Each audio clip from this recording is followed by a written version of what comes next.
Bienvenue dans Retrouve ton PEPS, le podcast qui vous fait voir le burn-out autrement. Moi, c'est Delphine. En 2021, mon corps a dit stop.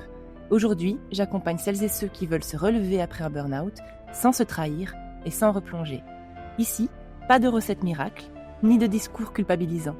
Juste des échanges sincères, des outils concrets, des témoignages forts et des éclairages d'experts pour mieux comprendre l'épuisement, s'en relever durablement et retrouver une vie plus alignée et plus sereine.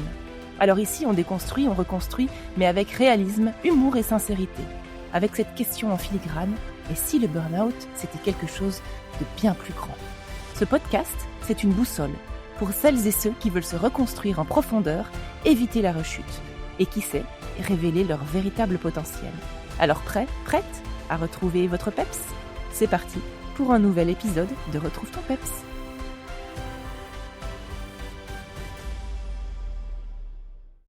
Dans cet épisode, j'ai le plaisir d'accueillir une femme qui aide de nombreuses femmes, et en particulier les mamans, à alléger leur quotidien, à retrouver de l'espace dans leur agenda, dans leur maison, mais aussi dans leur tête. Mon invitée s'appelle Anna Alice. Elle est coach de vie et préparatrice mentale, et elle est la fondatrice de la Casa Bloom. Son approche est à la fois concrète et bienveillante. Elle mêle outils d'organisation, coaching de vie et préparation mentale pour accompagner ses clientes vers plus de clarté, d'équilibre et de sérénité. Son slogan résume d'ailleurs parfaitement sa vision: bien chez toi, bien en toi. Anna est également très présente en ligne puisqu'elle a longtemps partagé des contenus autour de l'organisation de la maison et du quotidien sur sa chaîne YouTube Nana Organise, qui compte plus de 24 000 abonnés, et elle anime aujourd'hui le podcast de la Casa Bloom, un espace dédié à l'organisation mentale.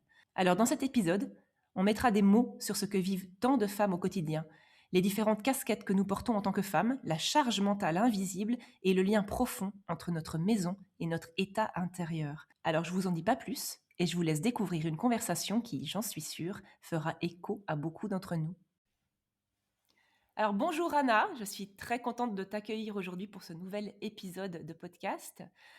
Aujourd'hui, on va parler d'un sujet qui est très cher à beaucoup de femmes, la charge mentale. Alors vraiment, merci d'avoir accepté mon invitation et bienvenue dans ce podcast. Merci Delphine de me recevoir, je suis ravie d'être ici. Alors Anna, est-ce que tu pourrais, pour commencer, nous expliquer quel est ton parcours personnel ou professionnel qui t'a amené à t'intéresser autant à l'organisation du quotidien des femmes et à alléger cette charge mentale des femmes? Alors, moi, ça a commencé en 2015. Pourquoi en 2015? Parce qu'en 2015, j'ai eu ma fille. Donc ma fille est née et puis c'est là que j'ai découvert ce qu'était vraiment la charge mentale. J'étais complètement désorganisée avant ça. Je me considérais d'ailleurs comme une bordélique, et j'avais pas du tout de planning, j'avais rien du tout, je faisais les choses, au dernier moment. Voilà, c'était un petit peu comme ça ma vie et ça allait. Je dis pas que j'appréciais ça, mais voilà, je courais après mon temps, on va dire. Et quand j'ai eu ma fille, ben, je me suis bien rendu compte que c'était plus tellement possible et que je n'avais plus envie de vivre comme ça, de subir, ma vie. Et c'est pour ça que j'ai commencé à chercher des solutions en ligne surtout, à cette époque-là. Et puis, je suis tombée sur plein de conseils et d'astuces, mais plutôt en anglais sur des chaînes YouTube. Et j'ai trouvé, ça vraiment génial parce que, petit à petit, à force de voir des vidéos et bien, j'ai réussi à remettre un peu d'ordre chez moi et j'en parlais autour de moi et les personnes qui étaient autour de moi étaient aussi des mamans.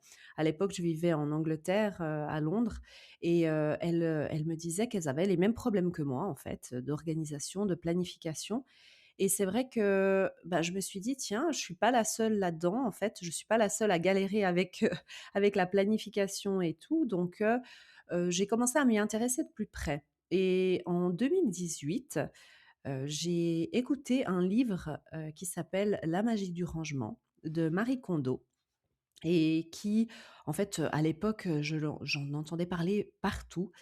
C'était vraiment un phénomène, incroyable et je me suis dit: «Mais tiens, qu'est-ce que c'est?» Et j'ai écouté ça et ça m'a vraiment, fait un choc parce que je me suis rendu compte que, ben, déjà, non, j'étais pas seule à penser que l'organisation, c'était quelque chose de très important et en plus, je me suis dit: «Tiens, on peut en faire un métier». Donc c'est là que je me suis penchée un peu plus sur ça et que j'ai créé ma chaîne YouTube plus dirigée sur l'organisation, donc à partir de 2018. Donc moi, j'ai commencé, sur ma chaîne YouTube avec, Nana Organise, où je partageais tout simplement un peu de mon quotidien, des astuces que j'avais trouvées en anglais, par exemple, et je les partageais, voilà, à peu près chaque semaine, et la chaîne a commencé à grandir, et plus ça grandissait, plus je me rendais compte qu'il y avait un vrai besoin derrière de plus d'accompagnement. Donc, en 2021, en vrai, c'était en 2020, mais bon, on sait bien ce qui s'est passé en 2020, donc j'ai un petit peu laissé passer, cette période-là, mais le projet est né en 2021. J'ai créé justement, la Casa Bloom pour accompagner, ben, les femmes, surtout les mamans, justement dans des accompagnements un peu plus spécifiques de l'organisation et de la gestion du temps. Voilà. Ouais, et ce qui est, très intéressant, c'est justement de t'être rendu compte grâce à ta chaîne YouTube, en fait, hein, c'est ça, à quel point le besoin était là, qu'à l'arrivée d'un enfant en particulier, le besoin, naît, en fait, cette charge mentale est encore plus visible ou, c'est ça? Est-ce qu'elle, Oui. ouais, Oui, est-ce oui, je pense qu'avant, je m'en rendais pas forcément compte. Je pense que c'était vraiment, je subissais, vraiment, je subissais mon temps, je subissais les choses qui se passaient autour de moi, et puis vraiment, j'avais cette impression de courir après mon temps, mais je connaissais rien d'autre. Donc finalement, pour moi, ça faisait partie de mon quotidien, et c'est vraiment le fait d'avoir un enfant et d'avoir plein de rendez-vous, plein de choses à gérer au même temps, qui m'a vraiment, fait prendre cette décision de: «OK, maintenant tu dois changer les choses. J'ai plus envie de subir le temps, j'ai envie de contrôler ma vie, j'ai plus envie qu'elle me contrôle», et c'est là que vraiment je me suis intéressée de plus près, et oui, effectivement, de partager, ces conseils, j'ai vu que ça faisait du bien aux gens autour de moi. ouais, tout à fait, et justement tu accompagnes en particulier des femmes, en particulier des mamans, hein, entre 35 et 50 ans, hein, tu me dis si je me trompe. Qu'est-ce que tu observes en particulier chez elles? Quel est leur point commun? Est-ce que ça rejoint ton constat personnel? Oui, alors franchement, je vois vraiment pas mal de, alors bien sûr, chaque cas est particulier, mais je vois quand même, des traits en commun, sur, toutes les femmes que j'ai pu accompagner, et effectivement, j'accompagne en particulier les mamans, et je pense que c'est pas un hasard parce que finalement, ce que moi j'ai créé, c'est ce que moi j'aurais eu besoin d'avoir, quand, j'étais en train de passer par ces moments-là. Donc si on veut, je suis un tout petit peu plus en avance dans le parcours parce que, ben, voilà, j'ai recherché des solutions et je les partage.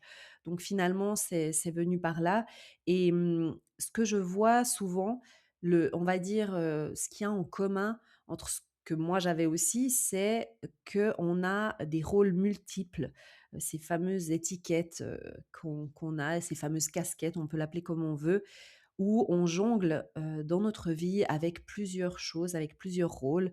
On peut être, épouse, on peut être, chef de projet, manager, peu importe. On est au travail, et puis après on a aussi peut-être, cette étiquette de maman qui, est une grosse, grosse étiquette, hein, quand même. Et je remarque aussi que finalement, mon entreprise évolue aussi en fonction de moi, mes expériences, et là aussi, ce que j'ai vu, c'est que au fur et à mesure qu'on a ces étiquettes, le gros problème, selon mon avis, c'est qu'on s'oublie là, au milieu.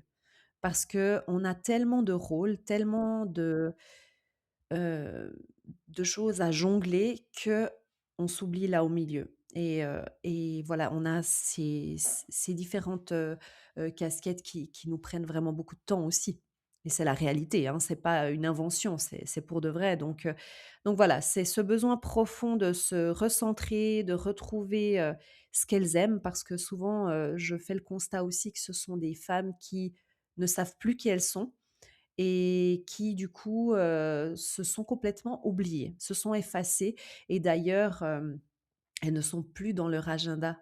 Souvent je pose la question: «Mais où est-ce que tu te trouves toi, là, au milieu de tes tâches?» Donc voilà, c'est un peu le constat que j'ai eu à faire.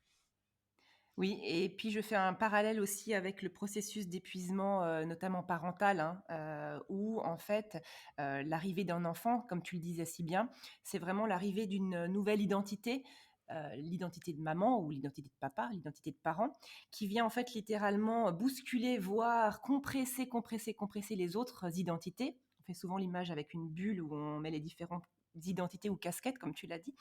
Et celle qui est la plus souvent la plus écrasée en premier notamment, c'est les loisirs et le temps pour soi. Donc en fait, on voit vraiment, surtout quand on visualise aussi sous forme de schéma, à quel point cette nouvelle identité vient compresser les autres en fait. Et c'est vraiment tout un nouvel équilibre qu'on doit retrouver après. Et puis ne pas s'oublier, parce que souvent, ben, notamment avec l'arrivée du premier, beaucoup de mamans ont tendance à s'oublier et à être très, soit très fusionnelles avec leurs enfants, leur premier enfant surtout, soit à mettre beaucoup de pression et de perfectionnisme à être absolument une maman parfaite, quitte à s'oublier, justement. Ouais, je suis Complètement. d'accord. Et puis ce manque de temps pour soi, est-ce que, avec le recul que tu as maintenant aussi, j'entends moi beaucoup, hein, ce «j'ai pas de temps pour moi, j'ai plus de temps pour moi». Alors bien sûr que ce constat, je confirme, hein, aussi, j'entends beaucoup cette impression de courir après le temps, de plus avoir de temps. Mais il y a aussi parfois quand même le temps qu'on ne s'autorise pas à prendre. Nous, une autorisation personnelle qu'on ne se donne pas et ça, c'est quelque chose que je constate de plus en plus, c'est que parfois c'est des micros minutes, des petites minutes par-ci par-là, 5 minutes, 10 minutes et en fait, on en profite pour faire autre chose dans ces 5 minutes et donc souvent, je sais pas si toi ça te parle, ce côté où en fait on ne s'autorise pas à souffler ces 5 minutes et à s'octroyer ce temps pour soi. Ah oui, mais complètement. En fait, je remarque, que comme tu le disais très bien avant, avec ces différents rôles, finalement, le rôle de femme, de nous, du soi, est complètement poussé à l'extérieur, est complètement éliminé sans qu'on s'en rende compte. Ça, je tiens quand même à le préciser, c'est pas quelque chose de volontaire. C'est pas qu'on le fait exprès. C'est que c'est petit à petit dans le quotidien, on est littéralement happé par tout ce qu'il y a à faire. Et puis, voilà, c'est un petit peu, comme moi je disais avant d'avoir eu ma fille, où je subissais mon temps, je m'en rendais pas forcément compte. Bah, là, c'est la même chose en étant maman. On se rend pas forcément compte qu'on est dans cette situation-là, mais on ne comprend pas pourquoi il y a ce malaise, ce mal-être, si profond qui vient à un certain moment. Parce qu'au début, on peut s'en contenter, parce qu'on est content d'être avec son enfant, parce que c'est un changement de vie et cetera. Et on l'accepte aussi quelque part pour ça. Mais c'est vrai que on le temps pour soi, pour moi, je fais souvent cette comparaison à comme si on était un téléphone. En fait, on est un téléphone qui avons une batterie et on a constamment plein d'applications qui sont ouvertes au même temps. Et ces applications, ce sont les différentes tâches que l'on a à faire, chez nous au quotidien, la vaisselle, penser à ci, penser à ça, faire ci, faire ça. Et ces applications, en fait, il faut savoir qu'elles sont ouvertes en permanence, tout le temps. Donc ça va consommer de la batterie, ça va consommer de l'énergie. Et au fur et à mesure de la semaine, eh bien, on a d'autres applications qui viennent s'ouvrir. Et si on ne charge pas son téléphone, eh bien, on va commencer la semaine le lundi à 2. Et qu'est-ce qui se passe si on commence la semaine avec 2 de batterie? Eh bien, on va pas vraiment tenir très longtemps et c'est là qu'arrive l'épuisement, voire le burn-out ou autre. Et moi, ce que je dis, en fait, c'est ce qu'il faut vraiment comprendre, c'est que pour pouvoir recharger sa batterie, en fait, le chargeur, c'est le temps pour soi. Et c'est cet équilibre-là, parce que souvent on me dit quand on vient en consultation, on me dit: «Ah mais alors moi j'aimerais bien un équilibre vie pro, vie perso» et c'est ça me fait toujours sourire parce que moi je parle de déséquilibre organisé, on va dire ou d'équilibre déséquilibré un petit peu.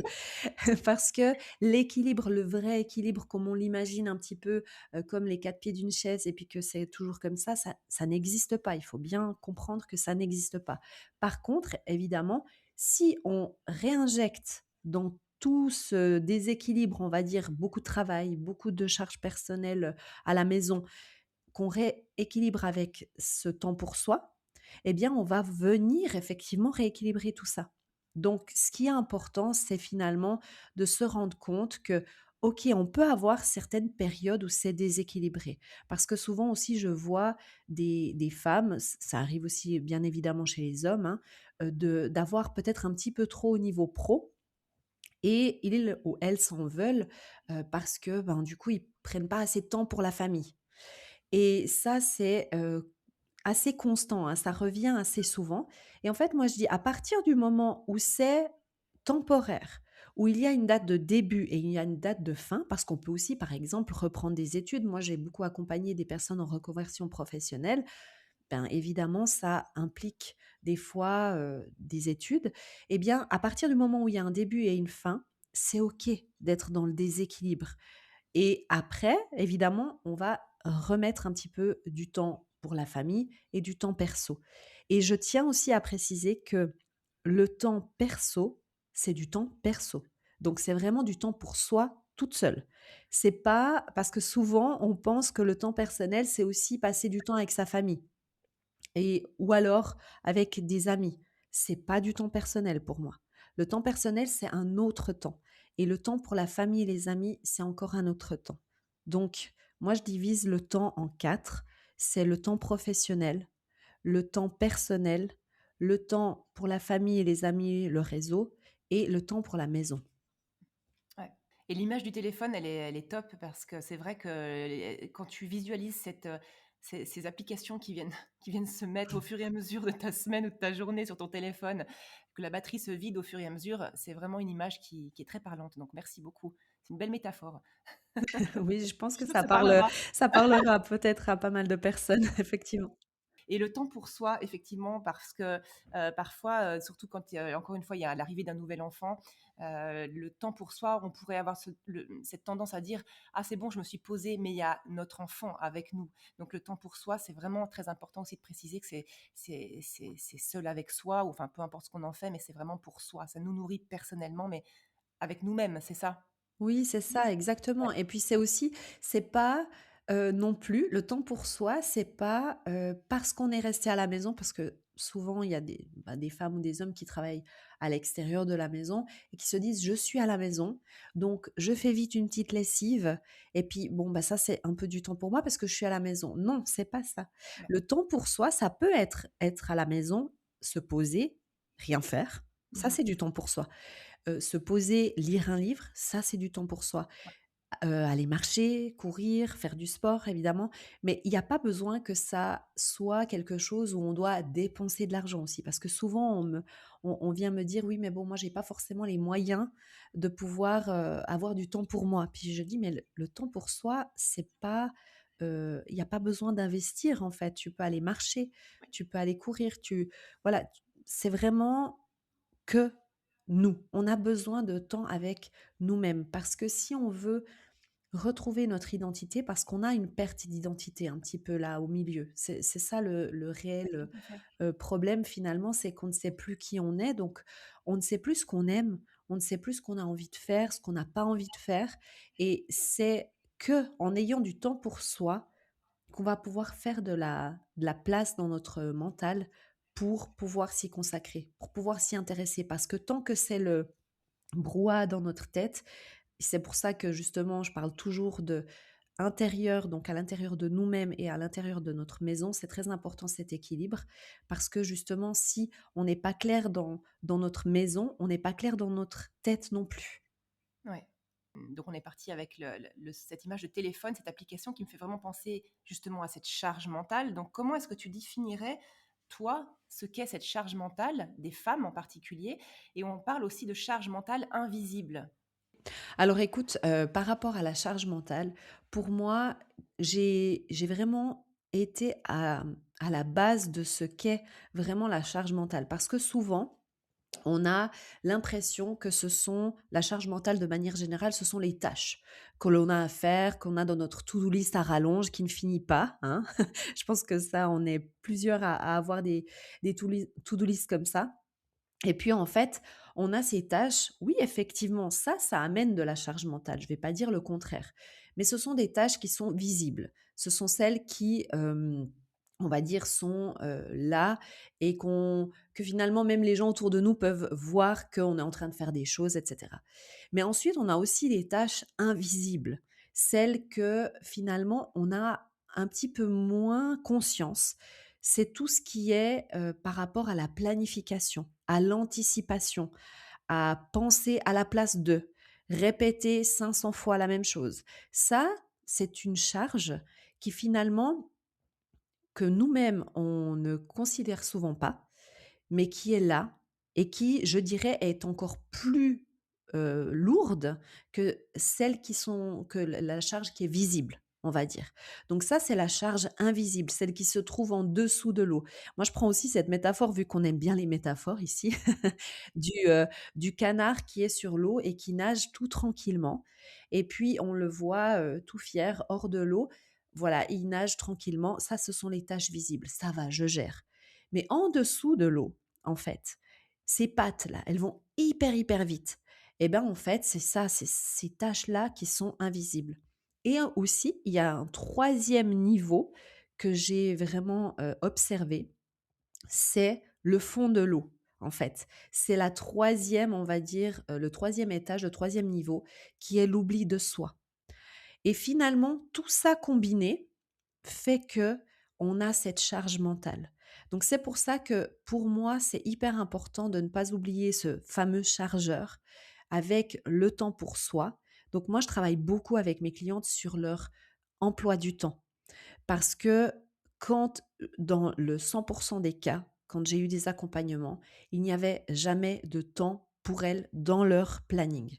C'était: «Ah oui, mais là, je vais vite, je vais toute seule faire les courses». Non, mais c'est pas du temps pour toi. Donc c'est vraiment redéfinir ce qu'est le temps pour soi et quand le placer dans un vrai planning comme à l'école finalement, hein, d'avoir des blocs de temps. Oui, c'est ça et puis ça me fait penser aussi à certaines personnes où, en fait, le temps pour soi, il est parfois dans l'agenda. Ça peut être, par exemple, un cours, je sais pas, le cours de sport, à la fin de la journée, mais ça devient quand même parfois une charge mentale de devoir y aller et parfois j'ai certaines, clientes qui me disent: «Oui, c'est du temps pour moi», mais en fait, ça me devient plus une contrainte d'y aller, que finalement de rester là ou de rester chez moi ou de faire autre chose de ce temps pour moi. Est-ce que tu constates ça aussi, ce côté où en fait finalement le temps qui est pourtant bloqué dans l'agenda devient une contrainte alors que c'est du temps pour soi? C'est un peu étrange, hein, ce que je te dis. Oui, mais Ça me c'est vient comme ça parce que c'est des choses qui reviennent, dans les remarques, ça m'est venu à l'esprit. Oui, mais c'est tout à fait possible. Alors moi, de mon côté, j'ai jamais eu précisément ça parce que, mes clientes, c'était plus justement complètement de l'oubli de soi. Donc, on a dû réinstaurer un petit peu même, bah, voilà, du sport parce qu'on sait que ça fait du bien, mais ça peut être de la marche, de la course, c'est voilà. Mais oui, effectivement, ça peut arriver parce que il faut analyser un peu le pourquoi on le fait. Est-ce que cette activité est là depuis longtemps, on va dire depuis, peut-être avant d'avoir eu les enfants ou pas, hein, on n'est pas obligé d'avoir des enfants pour ça, mais je veux dire, est-ce que ça fait genre 10 ans qu'on fait cette activité et du coup, on l'a fait parce qu'on l'a toujours fait et on continue. Donc en fait, il faut se reposer la question si vraiment alors c'est normal des fois de pas avoir envie d'aller, hein. Moi, je fais de la danse, il y a plein de fois où, ben, oh flemme, comme disent les jeunes d'aujourd'hui. J'ai pas tellement envie d'y aller et puis après je me dis: «Non, je sais que ça va me faire du bien, je sais que quand je vais y ressortir, ça va me faire du bien». Déjà, bah, voir avec ces personnes-là, est-ce que quand elles sortent du cours, ça leur fait quand même du bien ou pas?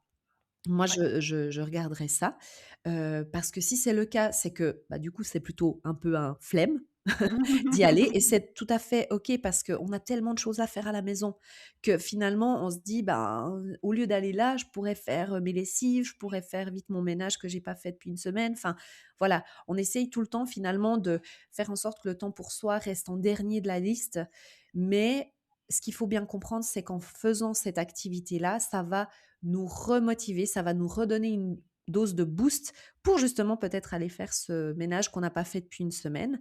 Mais pour en revenir à ce que tu disais à la base, il faut quand même se poser la question: «Pourquoi est-ce qu'on fait cette activité-là?» Parce qu'il ne faut pas faire non plus une activité juste parce qu'on l'a toujours faite Est-ce que ça nous donne toujours du plaisir? Parce qu'on change aussi avec les années.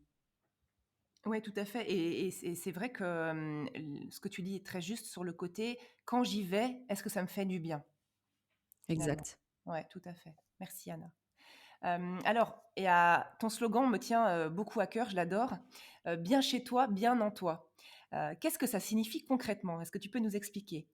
Oui, bien sûr, avec grand plaisir parce que c'est vraiment la base pour moi, bon de mon entreprise entre autres, mais c'est vrai que je pense qu'on oublie souvent, finalement, quand on recherche, à s'améliorer, à faire il y a eu beaucoup cette vague de développement personnel, qui est très bien, hein, dans le sens où on apprend à se connaître, à savoir qui on est, où est-ce qu'on a envie d'aller, et cetera. Ça, c'est très, très bien et je l'utilise aussi dans mes accompagnements, mais c'est vraiment ne pas oublier un pilier essentiel et je pense que, ben, en 2020 quand on a eu, cette fameuse, vague de Covid, et bien, ça nous a bien enseigné quelque chose, c'est que à quel point c'est important de bien se sentir chez soi.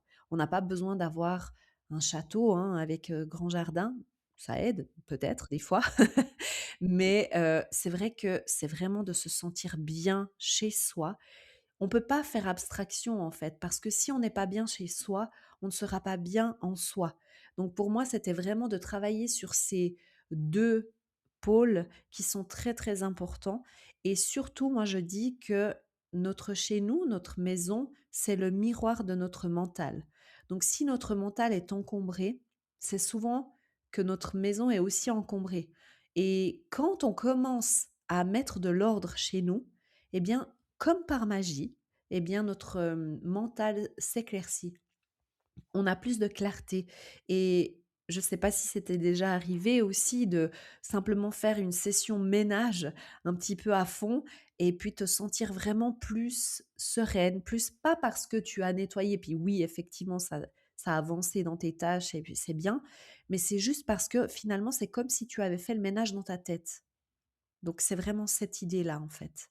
Ouais, tout à fait. Alors pour moi, c'est carrément une décharge de stress de faire le ménage. Donc, je sais que quand je suis particulièrement, un petit peu, sur les nerfs, faire le ménage, c'est un défouloir déjà. Et puis après, le côté aussi où voir sa maison qui est rangée, ça sent bon, c'est assez propre, ça a un effet, vraiment, positif, en tout cas sur mon moral après. Oui, effectivement. En tout cas, moi, je vois vraiment que le fait de se mettre en action aussi, finalement, quand on parle de motivation, parce que souvent on me parle: «J'ai pas la motivation», bah, que ça soit comme tu disais avant d'aller au cours de sport ou de me mettre à faire mon ménage ou autre. La motivation, dans motivation, c'est le fait de se mouvoir, de bouger et en fait, vraiment, c'est ça. Il y a, je ne sais pas si tu connais Mel Robbins qui parlait d'une technique. Alors, moi, je partage ça parce que je l'ai utilisé quelques fois et ça m'a aidé pour se motiver à y aller quand même, c'est de compter à l'envers dans sa tête 5, 4, 3, 2, 1 et d'y aller sans réfléchir. En fait, on bloque, si on veut, dans notre cerveau la partie qui réfléchit, qui est en train de se dire: «Ah non mais vraiment flemme, j'ai pas envie d'y aller» et on le focalise sur ça. C'est un petit peu comme quand on fait de la méditation, hein, qu'on focalise sur sa respiration et le fait de compter à l'envers, ça fait qu'on est focalisé sur ça et au moment où on dit 0, eh ben, on y va, on met ses baskets et on y va. Et on se dit: «Ben, allez, juste 5 minutes» et en général, après les 5 minutes, on continue parce qu'on est en mouvement. Donc c'est vraiment de se mettre en mouvement et le ménage crée un petit peu ça. C'est-à-dire que vu qu'on est en mouvement, ça nous fait directement, du bien dans notre tête. Oui, et ça peut aider peut-être aussi sur la procrastination, ça me fait penser à ça, quand on procrastine, on se dit: «J'ai pas envie de faire ça», cette méthode-là, ça peut être intéressant aussi. Complètement, ouais, complètement, c'est vraiment quelque chose qui fonctionne assez bien surtout à partir du moment où on attend cette motivation. Parce que moi, je crois pas tellement en la motivation. Moi, je crois en la discipline. Alors ça fait très, strict, mais je pense qu'avoir une discipline, avoir des bonnes habitudes, c'est ça le secret pour vraiment se sentir mieux, pour réussir à avancer aussi et ben, notamment à avoir moins de charge mentale parce que justement on se remet au centre et c'est vraiment hyper important de savoir comment est-ce qu'on fonctionne. Parce que finalement, moi, j'ai aussi fait des études de préparation mentale et c'est vrai qu'on va vraiment voir un petit peu comment est-ce qu'on fonctionne de manière générale par rapport à la gestion du stress, par rapport aux émotions. Donc on a aussi tout ça en tant qu'être humain, mais surtout en tant que femme, hein, qu'on a nos cycles et cetera. Ben, ça nous fait aussi un petit peu vaciller et c'est vrai que, de comprendre tout ça, c'est aussi important, en fait. Ouais, et tu parles de discipline, alors je le vois pas comme quelque chose de voilà, d'une rigueur, extrême, je le prends pas négativement, mais en fait, ce côté discipline, moi, ce que je rencontre aussi, beaucoup, c'est des femmes qui sont déjà, très dans le contrôle. Dans la voilà, le contrôle de sa maison, le contrôle, de soi, c'est autant le domaine pro que perso, avec une maison qui doit être très, très bien rangée, quitte à repasser derrière le mari quand c'est lui qui a pourtant dans la répartition des tâches ce jour-là, la tâche de ranger, je ne sais pas moi, le salon. Il y en a qui repassent encore parfois derrière le mari. Et donc, à quel moment, ce que je me demande là-dedans, c'est à quel moment trop de discipline tue la discipline, si je reprends ton terme de discipline, Mmh. à quel moment toute l'organisation justement des routines familiales, du quotidien familial devient plus source de pression qu'une aide et qu'un soutien. Alors, je pense encore une fois que ça dépend de chaque cas particulier, mais c'est vrai que moi, j'ai souvent des profils quand tu me demandais au début de cette interview de podcast, un lien en commun avec les personnes que j'accompagne, eh bien, c'est ce perfectionnisme. Alors, j'ai un petit peu de mal avec ce mot-là, mais mais je le dis quand même parce qu'il est quand même très, populaire, donc comme ça les gens pourront, savoir de quoi je parle. Mais c'est vrai que pour moi, la discipline, c'est en aucun cas d'être perfectionniste. La discipline, c'est quelque chose qu'on a mis en place, c'est des habitudes que l'on a choisies, pour pouvoir justement se libérer de la charge mentale. C'est-à-dire que pour moi, ce qui est important, c'est les routines, mais les routines qui ont été revisitées, pas les routines que j'ai prises sur YouTube et que j'ai collées dans ma vie parce que pour tel et tel, ça a marché. Non, il faut vraiment adapter à sa vie. Donc une bonne routine, pour moi, ça aide à avoir un cadre, mais souple. Et avec ce cadre, qu'est-ce que ça permet de faire en fait? C'est tout simplement de se libérer l'esprit. Parce que si à chaque fois qu'on doit faire le ménage, ou je prends souvent l'exemple de se brosser les dents, si on devait à chaque fois se rappeler de quand est-ce qu'on doit le faire, comment est-ce qu'on doit le faire, eh bien ça devient vraiment très très lourd. Eh bien là, avec justement ces habitudes, ces routines, on peut les appeler un peu comme on veut, hein, eh bien ça nous libère parce qu'on n'a pas besoin d'y réfléchir tout le temps. Donc par rapport à ce que tu disais, au niveau de la du perfectionnisme, on va dire, d'essayer d'être très, rigide, ça c'est autre chose pour moi. C'est-à-dire que on essaye on a comme un curseur, si on veut, qui est très élevé. C'est-à-dire qu'on va pas placer notre curseur sur quelque chose qui doit être toujours parfait. Et en fait, on peut être très organisé sans que ça soit parfait. On peut avoir de l'ordre chez nous sans que on doive faire le ménage dans tous les recoins. Par exemple, quand, j'avais des fois, des personnes qui me parlaient, que ce soit des abonnés ou autres, qui me disaient: «Ben, moi, j'arrive pas à diviser le ménage en plusieurs fois». Parce que moi, je conseille de le faire comme ça. Elles me disent: «Ben, si je ne fais pas en une fois, j'ai l'impression que ça n'est pas fait». Et en fait, ce que je leur donnais comme exemple, c'est si tu as une semaine où tu es vraiment chargé, que tu as pas eu le temps de faire ton ménage, eh bien, en fait, ça sera encore pire que si tu avais divisé en plusieurs fois parce que finalement, tu aurais plusieurs chances, on va dire, d'avoir pu faire quelque chose. Tandis que là, vu que tu attends le moment idéal pour le faire, bien, peut-être ça n'arrivera pas. Et donc, on se fait déborder par ça. Et ce qui se passe, c'est que quand on devient vraiment dans ce côté, contrôlant et c'est là que ça peut vite passer du côté contrôlant, c'est quand on veut trop en faire et qu'on veut imposer aux autres ce qu'on fait aussi.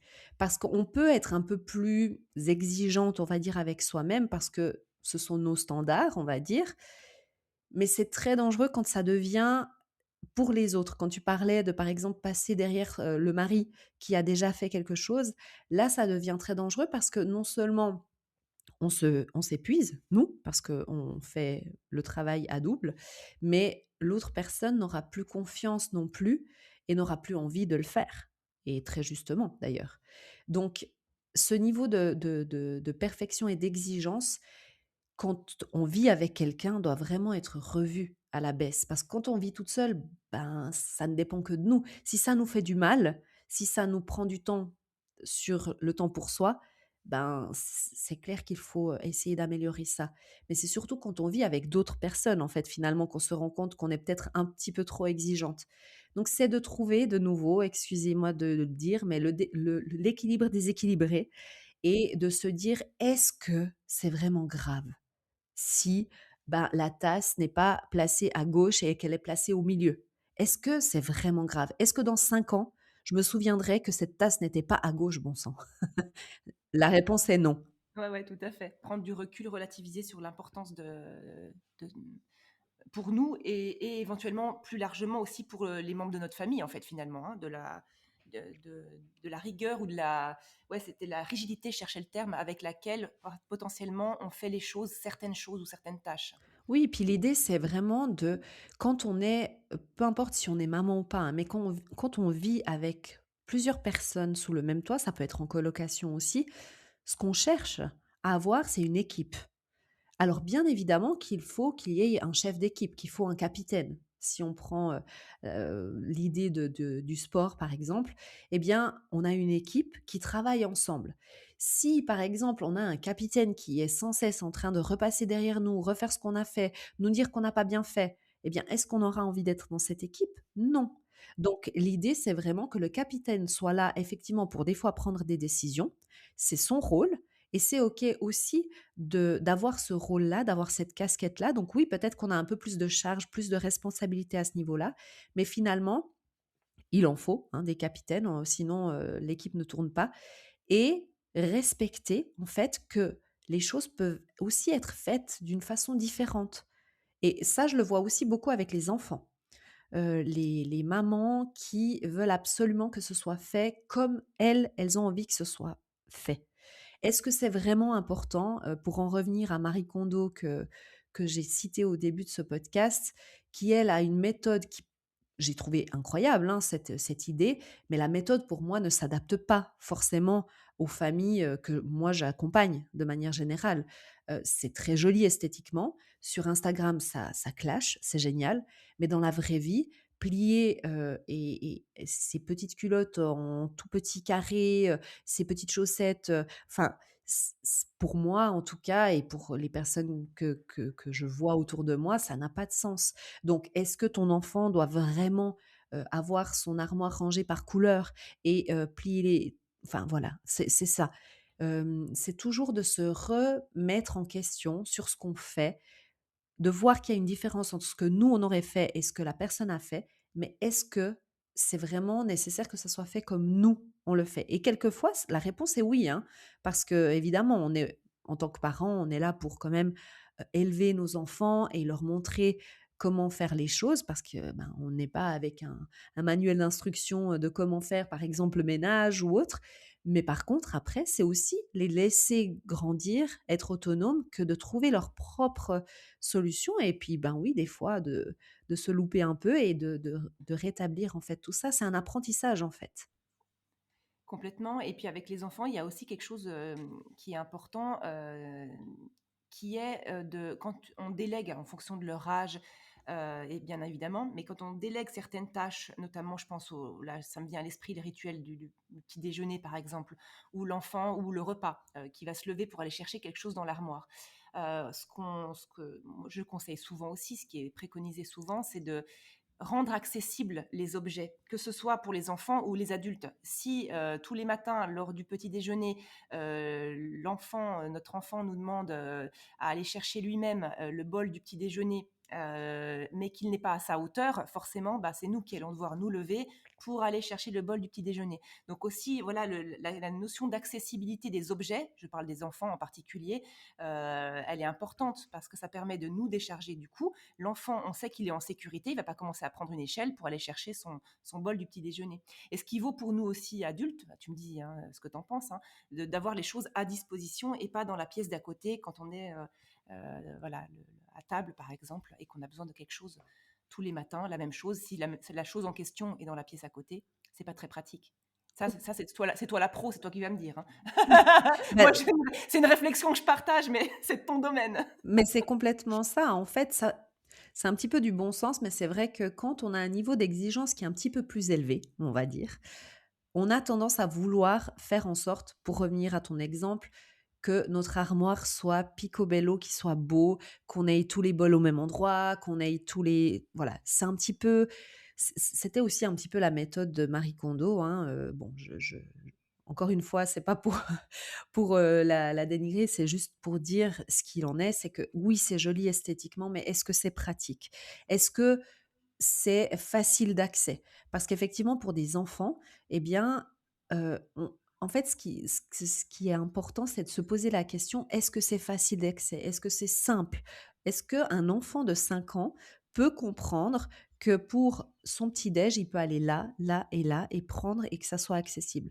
Et moi, je fais toujours cette, approche-là, même avec les adultes. Je me dis: «Est-ce que quand tu expliques quelque chose, est-ce qu'un enfant de 5 ans pourrait le comprendre?» Non pas que j'estime qu'on est comme des enfants de 5 ans, mais tout simplement pour simplifier au max. Parce que quand on a simplifié, je pense qu'on peut encore simplifier un peu, surtout quand on a un niveau d'exigence qui est assez élevé.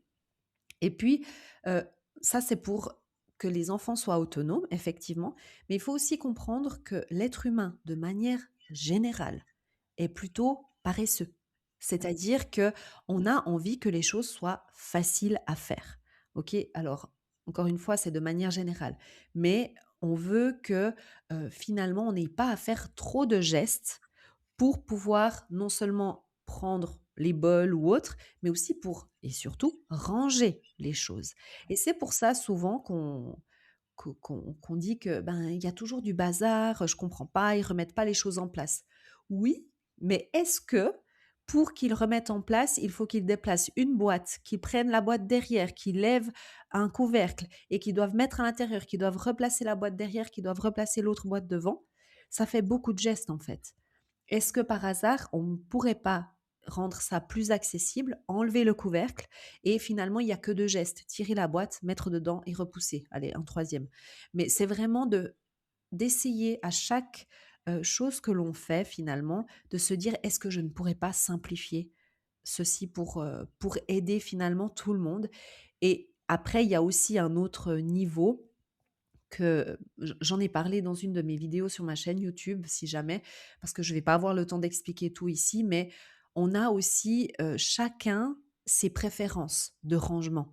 On est organisé de manière différente et il y a des personnes qui sont plus visuelles, qui ont besoin de voir leurs objets.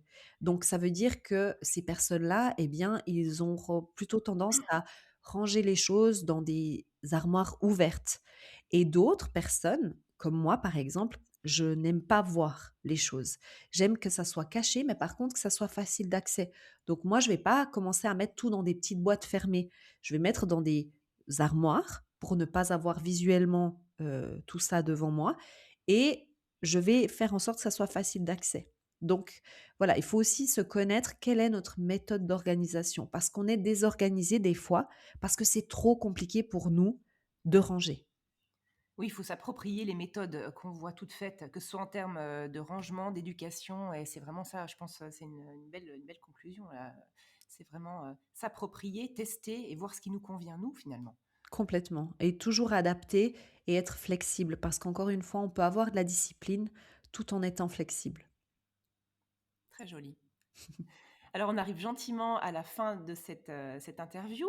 J'aurais une dernière question à te poser, peut-être. Si tu avais un conseil à donner à ces femmes qui ont l'impression d'être envahies par leur charge mentale du quotidien, Quels seraient les tout premiers conseils finalement que tu leur donnerais, que tu pourrais leur donner pour éviter que ça glisse vers l'épuisement et cette fameuse roue de hamster qui empêche ensuite de voir quoi que ce soit et de percevoir les issues? Alors pour ma part, comme je l'ai dit, tout au long de cette interview, c'est que le point essentiel, c'est de revenir à soi. Donc moi, ce que je conseille, c'est aujourd'hui, ou en tout cas très prochainement parce que sinon après on oublie, de se mettre devant son agenda, peu importe qu'il soit sur, digital ou sur, papier et de se bloquer un créneau horaire. Vraiment, comme un rendez-vous chez le médecin. Donc de faire en sorte que cette semaine, eh bien, vous puissiez avoir du temps pour vous dans votre agenda. Et peu importe ce que vous allez faire, que ça soit une marche ou que ça soit un massage, que ça soit, heu, je sais pas, voir une série, eh bien, de l'avoir noté dans son agenda. Parce que tout ce qui n'est pas écrit, eh bien, sera oublié souvent. Et à partir du moment où on se dit qu'il faut que ça soit la priorité numéro une, il y a encore cette image-là que j'ai envie de donner et puis je terminerai là-dessus, c'est que quand on est dans l'avion, on nous dit bien de mettre son masque à oxygène avant d'aider notre enfant ou la personne qui est à côté de nous. Et c'est la même chose pour la vie. Si on ne se donne pas du temps pour soi, on ne pourra pas être présente pour nos enfants, pour nos collègues, pour notre famille. Donc c'est important de garder ça en tête parce que la charge mentale, en fait, finalement, la racine vient de là. C'est qu'on ne prend pas assez de temps pour soi, pour rééquilibrer entre ce qu'on a à faire et le temps qu'on prend pour soi. C'est une très belle conclusion et déculpabilisante aussi, parce que souvent ce qu'on entend, c'est prendre soin de soi, c'est être égoïste, etc. Donc il y a beaucoup de culpabilité. Même les personnes qui arrivent à prendre un peu de soin de soi, au bout d'un moment, ont encore parfois ce sentiment de culpabilité. Donc merci beaucoup parce que c'est concret et c'est déculpabilisant. Donc c'est tout ce dont on a besoin, je pense. Avec grand plaisir. Merci Anna. Merci. Avant de se quitter, si cet épisode vous a plu, pensez vraiment à vous abonner au podcast, à le liker et à le partager autour de vous. Et si vous avez des idées de thèmes ou d'experts que vous aimeriez entendre ici, alors franchement, n'hésitez pas à me les suggérer, j'adore avoir vos retours. Et surtout, merci du fond du cœur, parce que vous êtes de plus en plus nombreux et nombreuses à m'écouter, et ça me touche énormément. Donc ça me donne encore en plus envie de continuer ce podcast. Alors je vous dis à très vite pour un nouvel épisode. Si cet épisode vous a plu, n'hésitez pas à vous abonner pour ne rien manquer des suivants, à me laisser un avis 5 étoiles et à le partager avec ceux qui pourraient en bénéficier. On se retrouve très vite et d'ici là, prenez bien soin de votre peps.